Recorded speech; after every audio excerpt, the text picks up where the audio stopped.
Chair, would you like us to begin the housekeeping comments? Please. Can we go ahead and start the housekeeping comments, please? Thank you for participating in today's meeting. If attending in person, please do not connect to Zoom or teleconference while in the room, and please silence all devices. If translation is provided, click on the globe at the bottom of your screen to select either English or Spanish. Public comment will be taken after each item. If you're in the auditorium and wish to comment, please use the iPads located in the lobby or complete a blue speaker card as available. If you need assistance, please find a South Coast AQMD employee. Speakers may be limited to a total of 3 minutes or less for all agenda items. Times may be shortened to ensure all speakers can be heard. A countdown timer will be displayed on the screen for each public comment. More time will be allotted for Spanish translation that is not simultaneous. For questions or issues on making a public comment, please call the public advisor at 909-396-3247. That's 909-396-3247. Please adhere to the speaker time limit and treat others with courtesy, civility, and respect. Failure to do so can result in your mic being muted or you being removed from the meeting. Be aware that this meeting is being recorded. By participating, you authorize recording of audio and visual content presented during the live event and consent to subsequent use of the recording in the public domain by South Coast AQMD.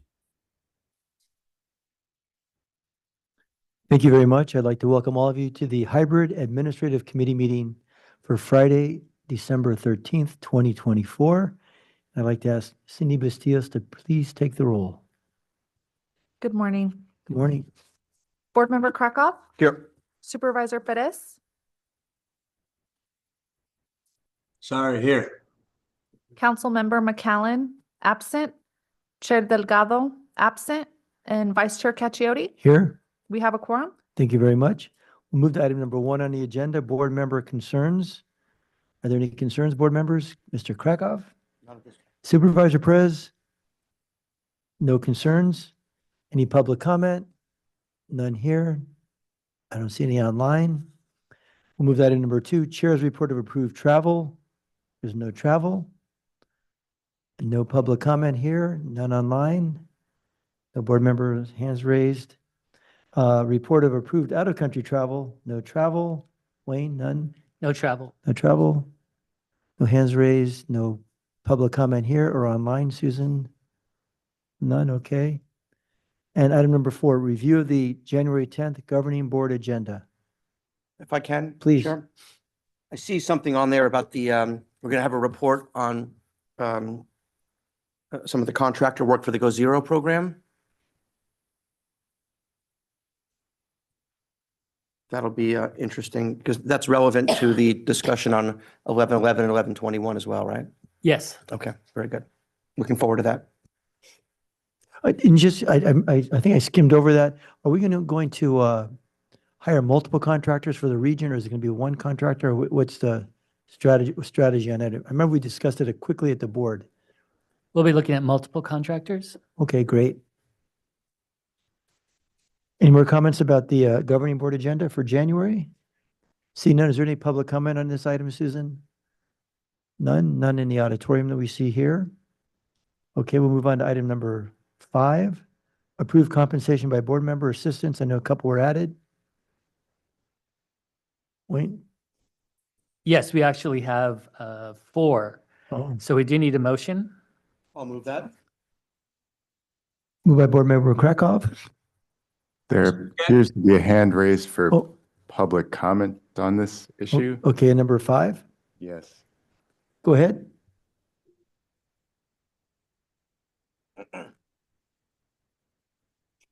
Harvey Etter. Okay, Harvey, you're on mute. Go ahead. You've got 3 minutes, Harvey. Go ahead. Okay, am I being heard? Yes? Yes. Okay, my name's Harvey Etter. I'm the founder director of the Public Solar Power Coalition over 50 years ago. And speaking for myself, PSPC and like-minded individuals and entities. We could not download the agenda to this meeting yesterday. We called it into 222. Also, on all the 4 meetings today, and this has Thank been you, going Mr. on. Etter. This is only related to agenda item number 5. So it sounds like what you'd be bringing up would be something that would belong in general public comment. So we'll come back to you on that then. Thank you. Thank you, Harvey. There's a motion by Mr. Krakow. I think Supervisor Perez was going to make a second. Yes. Second by Supervisor Perez. Roll call, please. Board Member Krakow, Yes. Supervisor Perez, Yes. Councilmember McCallan, absent. Chair Delgado, absent. Vice Chair Cacchiotti. Yes. Motion passes 3 with 2 absent. Thanks, Cindy. Next item is item number 6, update under diversity, equity, and inclusion. Dr. Sessa Hurd Johnson. Good morning. Thank you so much for the opportunity to give you an update today on this Friday, the 13th. As is always Friday. Next slide, please. Fabulous Female Friday. We'd like to share a little bit of information about Diane Judith Nash. She was an American civil rights activist. She received the Rosa Parks Award from the Southern Christian Leadership Conference for her unyielding commitment to civil rights. She has been a nonviolent civil rights activist since the early 1950s, sit-ins, and especially now I think that there's so many quotes from her that seem relevant today. And so the fact that even 50 years ago, the things that she was teaching one another that are relevant today, I take a lot of pride and comfort in. And so she was critical in the Freedom Rides, and she coordinated the continuation of those Freedom Rides into Mississippi, serving as a liaison between student activists, the press, and the Department of Justice. And again, I can't echo enough that she saw the intersectionality between young people and issues that were impacting young people. And I feel that's relevant till today. So this is Diane Nash, our Fabulous Female Friday for this month. Next slide, please. We had several displays, many of which you all were able to see throughout the month of November, but we recognize veterans. Also, it was National Native American Heritage Month. We also had a display celebrating, commemorating Diwali. Next slide, please. These were our infographics also for the month of July, recognizing National Native American Heritage Month, and then also Transgender Remembrance Day, November 20th. These were other infographics. And again, our staff respond to us. These are kind of passive infographics, so we send them out electronically to all of our employees. And the feedback that we're getting from staff is, again, thank you so much. What I find is really, it really kind of hits us home is oftentimes they don't say that it's relevant to the work, it's relevant to their lives. And so they'll talk about having children who are transgender or children who are using pronouns that are different than when they were prescribed at birth, or using the term non-binary. And so it's those kind of moments that really help us to do this work because staff are telling us that it means so much to them, not just in the work, but in their personal lives. So thank you very much. Next slide, please. Again, also infographics for Diwali and Veterans Day were 2 more of the infographics that we shared. Next slide, please. Our employee resource group continued to be active. In particular, our allies and advocates group, we've seen an intake, a sharp intake in the number of people who are wanting to be a support, concern and anxiety about what is going to happen in a lot of the different of color communities in the next few months.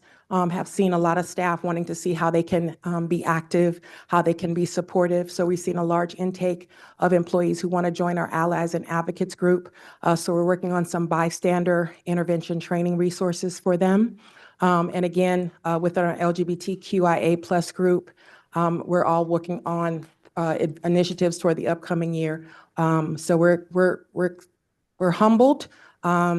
And we're organizing and we're trying to provide brave spaces for people to show up in. Next slide. I was very proud to be able to go to the Government Alliance on Race and Ethnicity, Race and Equity Conference. It was in St. Louis, Missouri. And that is me in the coat. That's how cold it was. I've never been to the middle before. So That was interesting to me. But I was great sessions, networking within our DEI and EJ partners across governmental agencies. That was just a screenshot of a presentation that I went to, which was really relevant to our community air programs division or department, to learn strategies, how we can enhance those co-partnership roles within the community. So those were two different highlights that I participated in that conference. Thank you. Next slide. And as I mentioned before in our comments with Diane Nash, we have our WILAC Young Leaders Advisory Council.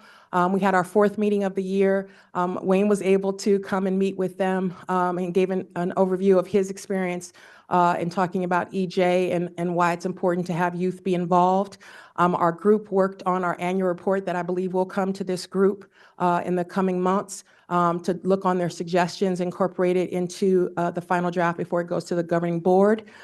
We invite community groups to come and talk to the WILAC group, and so Legacy LA came and talked with them about their organization and how they work on youth development initiatives. They have some very, very positive, with some really good results of their engagement with youth. So we invited them to come and speak to our WILAC group. And so they're just continuing to be excited and want to stay longer. One member says, I want to stay longer than 2 years. So can you change the charter so that I can stay longer than 2 years? So I don't think we have to do that, but I appreciate the energy.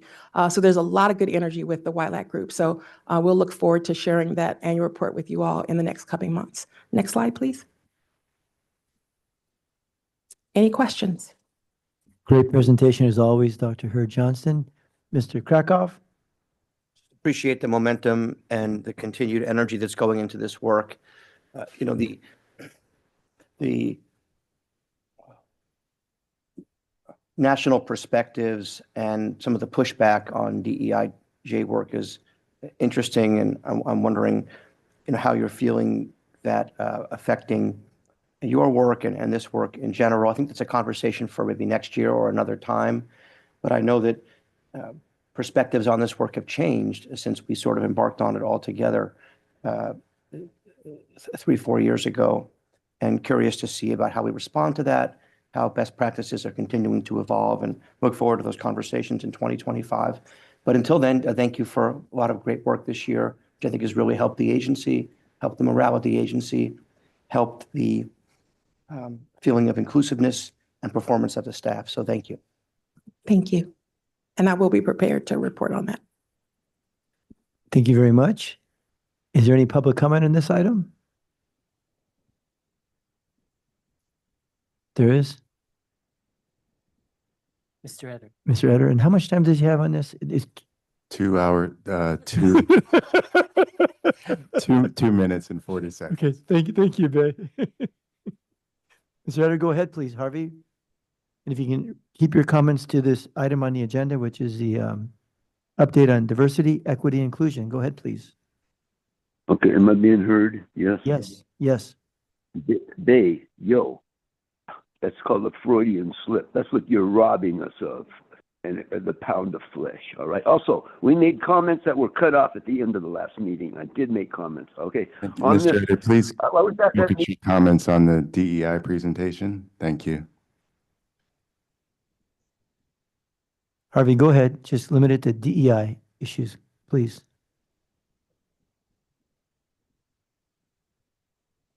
We're being discriminated against right now. This is a DEI issue. We got no support from y'all at DEI. Nor do Bruce, all right? You're walking on eggshells talking to Krakow. I'm incorporating by reference. There's a new group called The History of Jews in Hollywood. It's by a dark-skinned Hebrew woman, all right?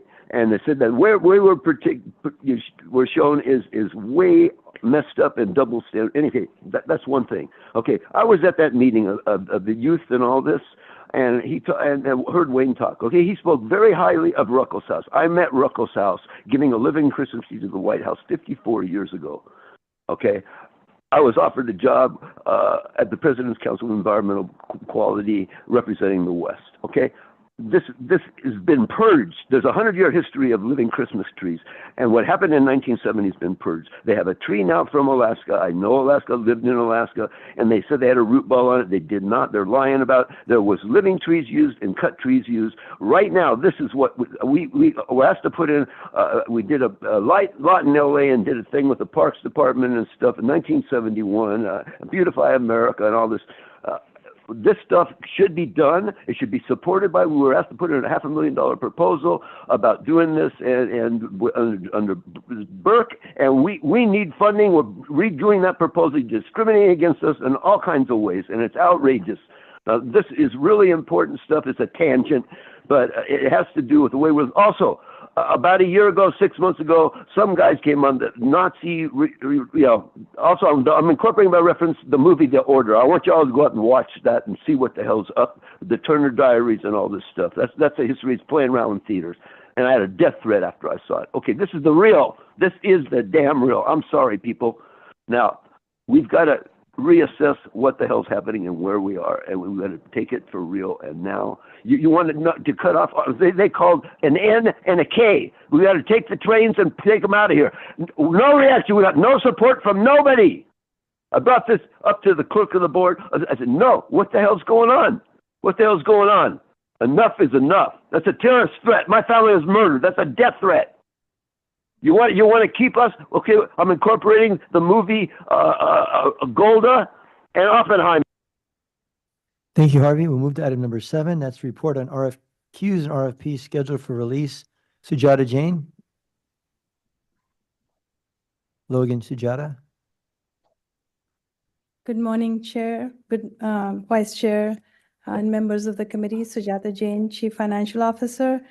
This item is to request issue of 3 RFPs for various services. The first is to issue an RFP for establishing a list of pre-qualified counsel, outside legal services counsel. The second is to issue an RFP to solicit proposals from licensed brokerage firms.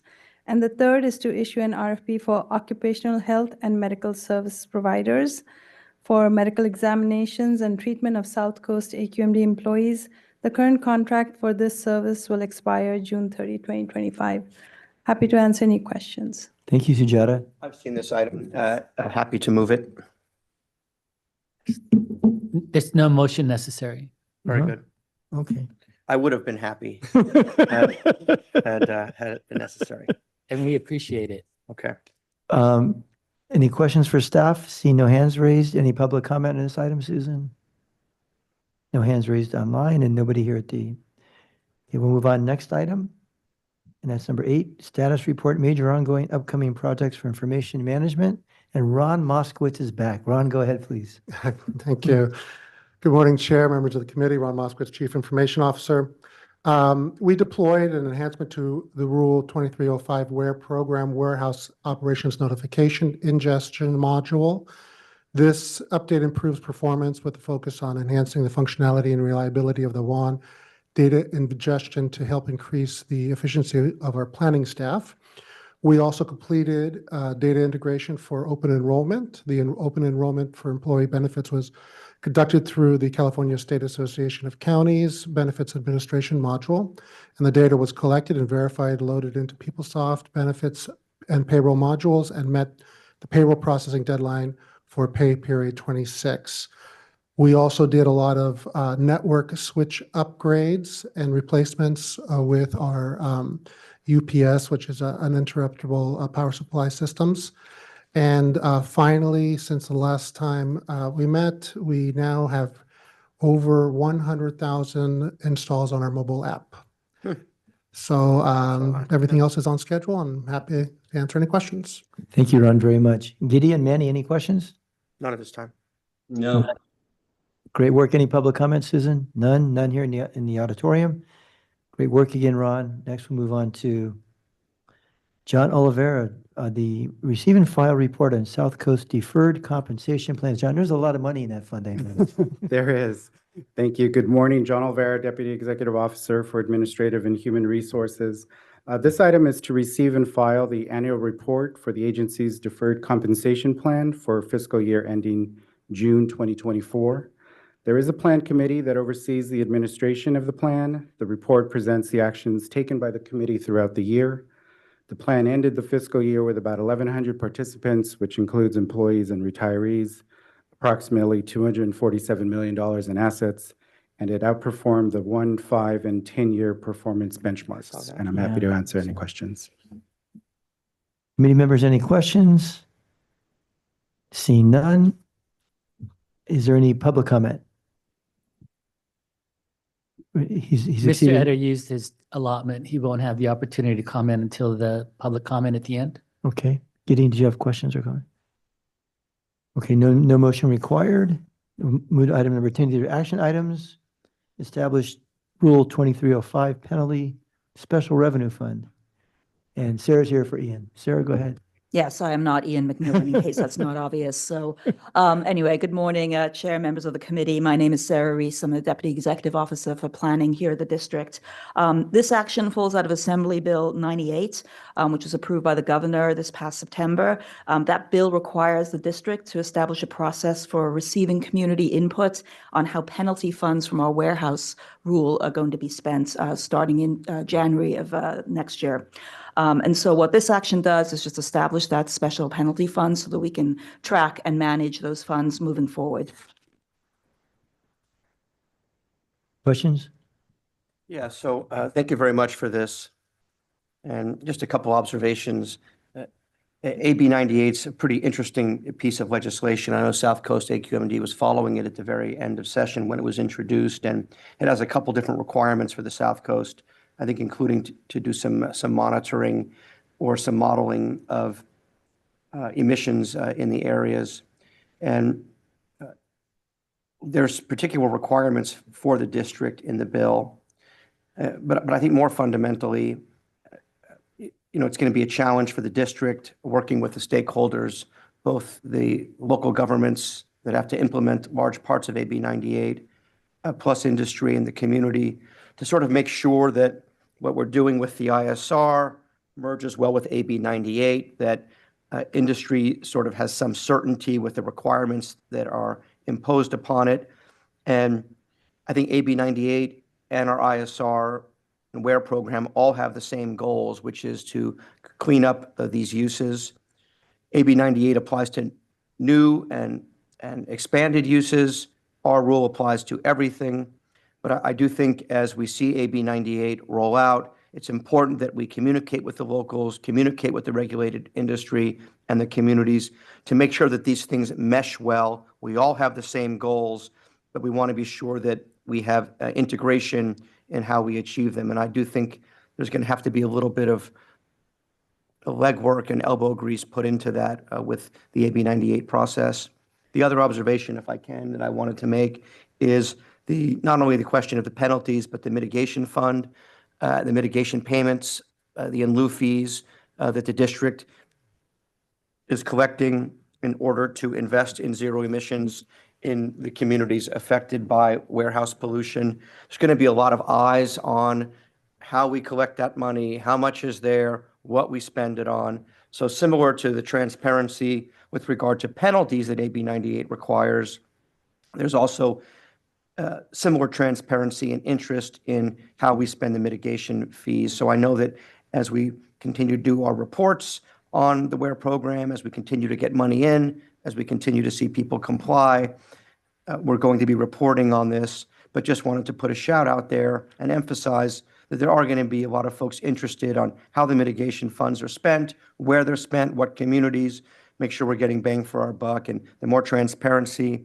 and solid execution we can put on that, the more support and confidence people will have for our rules. So just a couple observations on AB 98 and the WARE process, Mike. Thanks, Gideon. I agree 100%. Manny, any comments? Just very quickly on that note, has there been discussion or thought by staff as to how to go about all that? Because it's a lot, and especially with the lack of funding and once again, staff capacity, how will we actually try to move this along and try to keep up with everything else we got going on? Yes, Supervisor, we have actually given this a tremendous amount of thought. AB 98, when it was introduced at the very end of the session, without very little opportunity for input and involvement, we opposed it. And there are a number of issues that we intend to continue to work with the author to try to clean up. The issue with regards to the penalties, we actually are setting up two funds. Part of what you're hearing today is authorization to set up one fund, and that's specifically due to AB 98. The penalties really need to address our costs, and that's the enforcement, the legal, all of the work that planning and everybody does into it. So we'll be looking into all of these numbers. I think it's important to recognize the board ultimately has the decision. It's to get input from the public. We're making sure that we have the separate pots of funds, if you will, to recognize what happened before AB 98 and what's happened since AB 98. As far as the mitigation funds, the board has also weighed in on that one and directed that the funds be directed to those areas where they're coming from. Those are all things that we have recognized and will be coming back to the board as we continue to move forward on that. But all your points are well taken, board member. Yeah, I was just thinking about ensuring ultimately that there's cost recovery as well, so that we don't go deeper into the hole as we're trying to obviously provide this info and be transparent. It goes both ways, right? We got to be able to pay for this work.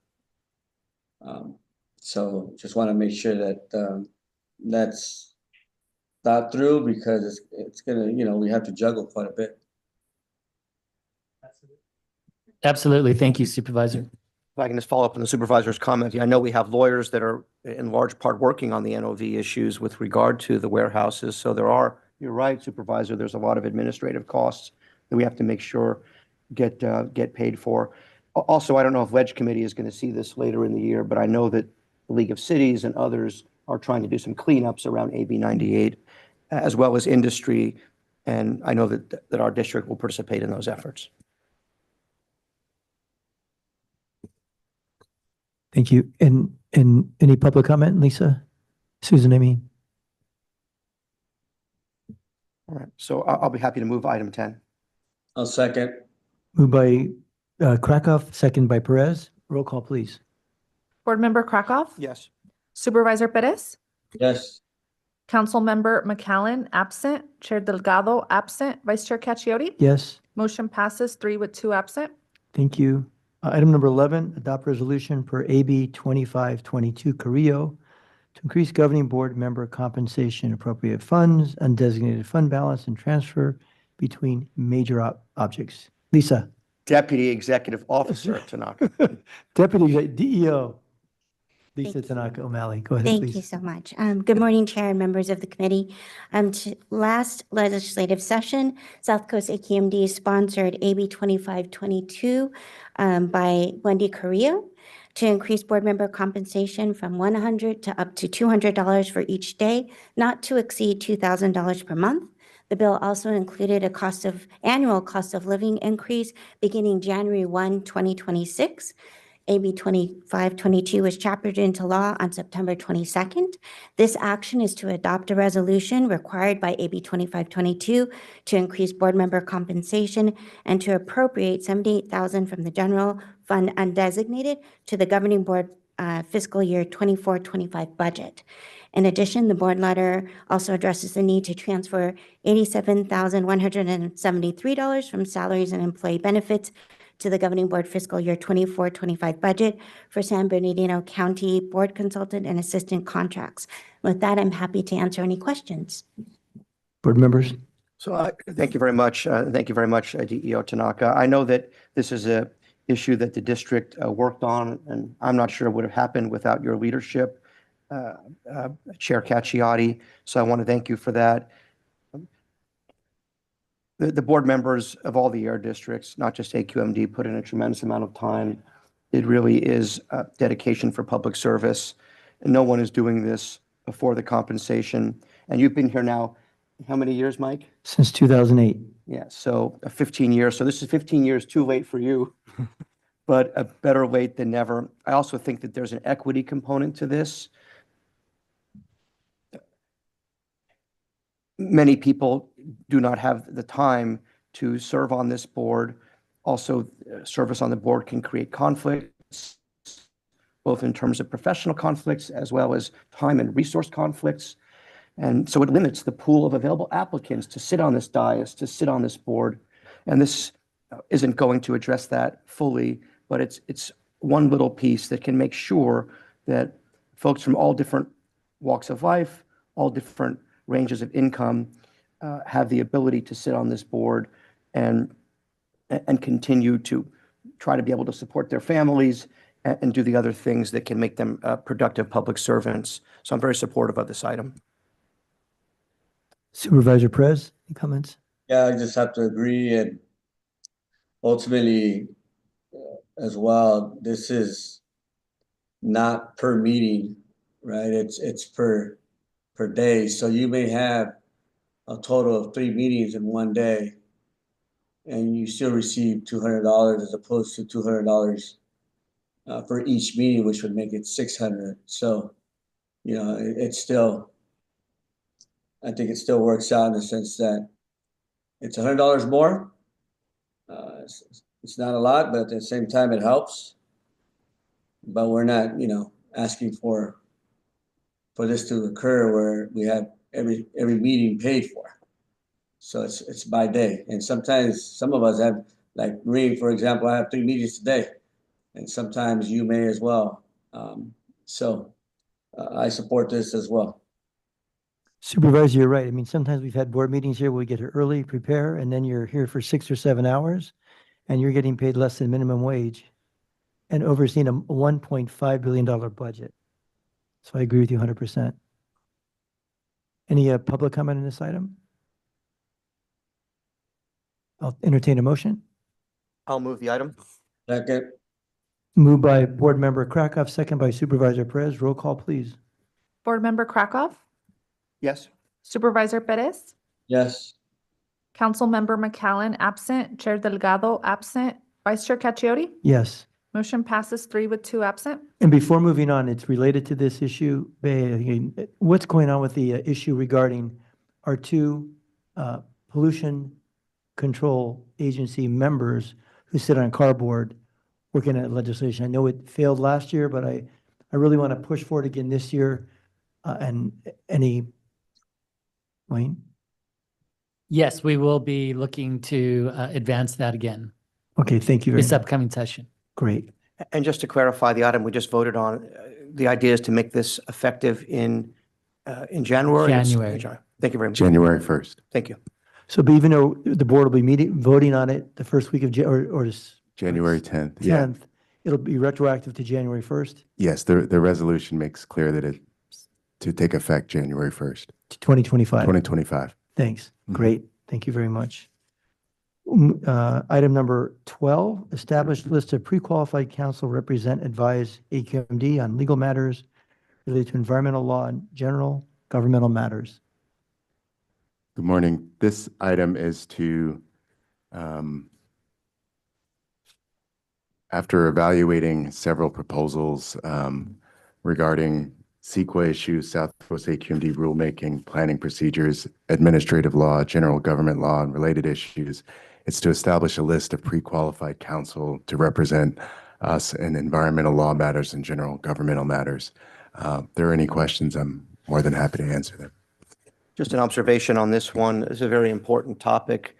We just saw we have a lawsuit now filed in 1146.2, and we have to have just top-notch legal counsel to defend our rules. And these are all excellent law firms and very supportive of the item. I do want to just give a quick little shout out. I believe it was Shoot Mahali that defended us on the indirect source rule for warehouses 2305. That's And correct. that one went about as good as anyone could have hoped. I believe that the rule now is a final and insulated from all legal challenges, in part because of the good decision that we got in the district court, thanks to both outside counsel and inside counsel, and to our regulatory team. I know that getting rules approved and having them survive legal challenges really is a team effort. It starts with our rules staff in the beginning, starts with our internal legal department, and then, of course, we rely on these outside counsel to represent us in court. So let's just keep at it. These are excellent firms, and hopefully we'll have continued success like we did on 2305. Great. Is there any public comment on this item? None? And nobody here, and I'll entertain a motion? Happy to move the item. Moved by Board Member Krakoff, second by Supervisor Perez. Roll call. Cindy? Board Member Krakoff, Yes. Supervisor Perez, Yes. Councilmember McCallan, absent. Chair Delgado, absent. Vice Chair Caccioti? Yes. Motion passes 3 with 2 absent. Thanks, Cindy. Item number 13, execute contracts for biennial audit of motor vehicle registration revenues 21-22, 22-23. That's AB 2766 money, I think. Go ahead, Sujata. Good morning. This action is to award the contract to the audit firm of Simpson CPAs to conduct the biannual audit for motor vehicle registration revenue for fiscal year 21-22 and 22-23. The cost of the audit is $148,210, and the funding is available in our 24-25 budget. Happy to answer any questions on that. I saw the ranking was very close between the two firms, but if you're happy with Simpson & Simpson, I'm happy to move the item. I'll second. There's a motion and a second. Any public comment? None in the auditorium? None online? Mr. Chair, I would just note that again, Mr. Harvey Eder has his hand raised, but he's used his allotment and Okay. he'll have another opportunity at the public comment. Thanks, Wayne. Okay, roll call, please. Board Member Krakoff, Yes. Supervisor Perez, Yes. Councilmember McCallan, absent. Chair Delgado, absent. Vice Chair Caccioti? Yes. Motion passes 3 with 2 absent. Thank you, Cindy. Item number 14, recognize revenue, appropriate funds, issue solicitations, POs for air monitoring equipment and execute contract. Jason Lowe is back, another DEO. Jason, go ahead, please. Good morning, Vice Chair. Appreciate the introduction, and good morning, members of the committee. Jason Lowe, Deputy Executive Officer for Monitoring Analysis. For this item, South Coast AQMD has already received funds from US EPA under the American Rescue Plan, and is also anticipated to receive more funds from the Inflation Reduction Act. So this action is to recognize just over $1.2 million and appropriate these funds into the monitoring analysis budget to be able to issue an RFP in the amount of $600,000, and then also execute a contract for a air monitoring equipment testing and validation center, and it's also a purpose for education in Diamond Bar. With that, I'm happy to answer any questions. Thanks, Jason. Board members, any questions for staff? Great to see that we're getting money for the monitoring program from both the rescue plan and the IRA. So happy to move the item. Second. Moved by Board Member Krakoff, second by Board Member Perez. Any public comment? None here in the auditorium, none online. Cindy, please. Board Member Krakoff, Yes. Supervisor Perez, Yes. Councilmember McCallan, absent. Chair Delgado, absent. Vice Chair Caccioti? Yes. Motion passes 3 with 2 absent. Thank you, Cindy. Item number 15, award contract for janitorial services at Diamond Bar. John Oliveira, please, John. Good morning again. In 2022, the board approved a contract for janitorial services with an option for a 2-year extension. The contract is set to expire in February 2025. With this item, staff is recommending to extend the contract through December 2026 and is requesting funding to cover the costs. And I'm happy to answer any questions. John, just a quick question. I read it, but I forgot a couple nights ago. Are they still using the cleaning materials? They are, and our business services staff checks with them monthly. They review their invoices to make sure they're using the appropriate equipment. And do we follow up too? Because even though they might have the invoices, you actually check the products and stuff like that? Is there like a janitorial closet somewhere where you can go in and inspect? They do have a space. I'm not sure if they inspect specifically, but we do work with them on a daily basis. And so we're able to just talk with them and watch them as they work every day. We work very closely with their staff. We want to protect all of our employees. For sure. Great. Any public comment in this item? None. I'll entertain a motion. I'll move the item. Second. Moved by Board Member Krakoff, second by Board Member Perez. Roll call, Cindy. Board Member Krakow, Yes. Supervisor Perez, Yes. Councilmember McCallan, absent, Chair Delgado, absent, Vice Chair Caccioti. Yes. Motion passes 3 with 2 absent. Thank you, Cindy. Item number 16 again, John, go ahead. My last item, I promise. So based upon management's assessment of current and future district programs, especially those related to grant administration, this particular item is to amend fiscal year budget 2024-2025 to add and delete positions throughout the agency to address operational needs.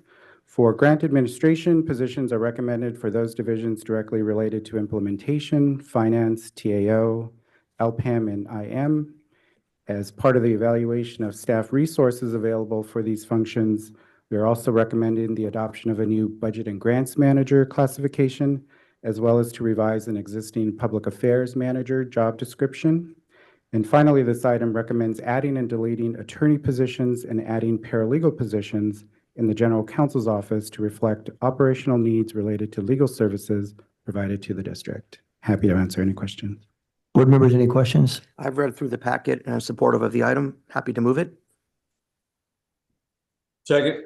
Moved by Board Member Krakow, seconded by Supervisor Perez. Any public comment, Lisa, Susan? Same, okay, none. Roll call, please, Cindy. Board Member Krakow, Yes. Supervisor Perez, Yes. Councilmember McCallan, absent, Chair Delgado, absent, Vice Chair Caccioti. Yes, Motion passes 3 with 2 absent. thank you. We have written reports 17 through 21. Board members, any comments or questions on those items? Supervisor says no. Board Member Krakow's okay. Any public comment on items 17 through 21? Those are all just receive and file, Bay? No, That's correct. No motion No, required? no motion required. Okay, we'll move on. And then other matters, 22. Board members, any? So we're going to have a big stationary source meeting on the 20th, right? Looking forward to that. I know we're getting out the word. I know it's during the holiday season, but I really do appreciate staff doing that. I think it's important to make sure we can move forward with the item. And even though I'm not on the committee, Chair, I will be listening in on the Zoom to that important stationary source meeting. Okay, we'll move on to item 23, public comment. Any hands raised? One hand raised. Susan, go ahead. Is it Harvey Etter? Harvey, you got 3 minutes. Go ahead, please.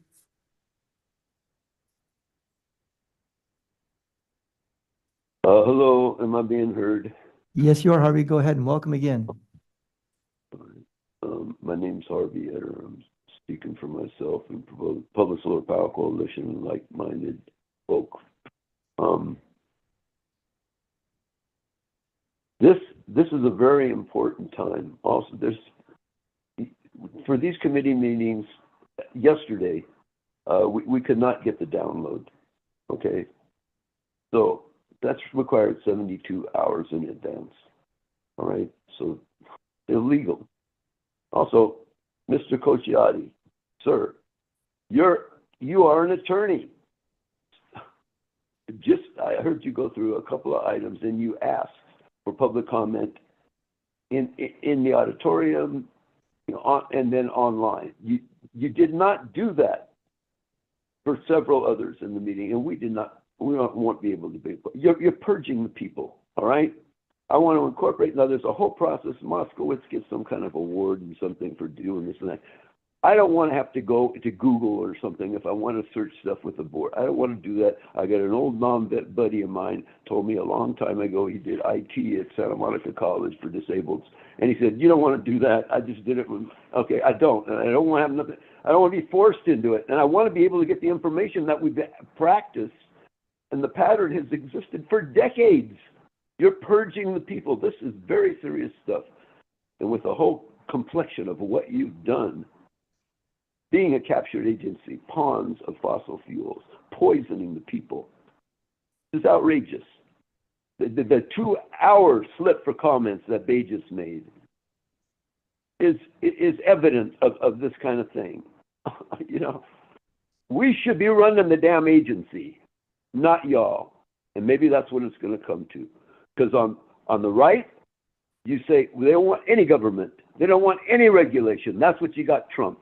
Now, I'm incorporating by reference comments I made at the last two committee meetings, legislative, about everything that can be done with Robert Reich and MoveOn.org and the 14th Amendment section and Thank you, reshaping Mr. the Eder, but court. you're moving beyond items within this committee's jurisdiction. Please limit your comments to items within this committee's jurisdiction. Thank you. Wrap up, Harvey. Within the committee's the health and safety of the public, of the citizens. I am a public, I'm a citizen, and I'm representing millions. Thank you, Mr. Eder. We can move on. Thank you, Harvey. Our next meeting date is Friday, January 17th, 2025. Before we adjourn, Dr. Cecil Johnson, would you come up for 1 second? I just need your assistance on this last matter. Just for the record, Mr. Chair, I just wanted to note that a staff has been reviewing and watching online Right. To see if and when there are public comments to be made for all the items. Just Thank to you. clarify that. Thank you, Ben. I always look to Susan and Wayne and yourself when I ask about public comment, either in the auditorium or online, and I don't always say online, but I'm looking at you when I do that. I'm going to adjourn. I want to wish everybody a beautiful holiday season, but in an effort, DEI, I know Christmas and Hanukkah are on the 25th this year, Gideon. Yes, how about that? But I don't want to leave anybody out. So doctor, during this holiday season, should we be wishing other people, other groups, other religions, faith communities? Who would you recommend? Oh, there's so many. How many do you have? There's so many. I mean, there's solstice, there's Kwanzaa. Right. So there's a multitude of holidays, and we can make sure you get all of them, but Harambe is something you would say for Kwanzaa. Harambe. Harambe. We want to wish all of our friends out there celebrating this holiday season a beautiful holiday season. Thank you so Harambe. much. Thank you, Mike. Bye. Thanks, Gideon. Meeting adjourned.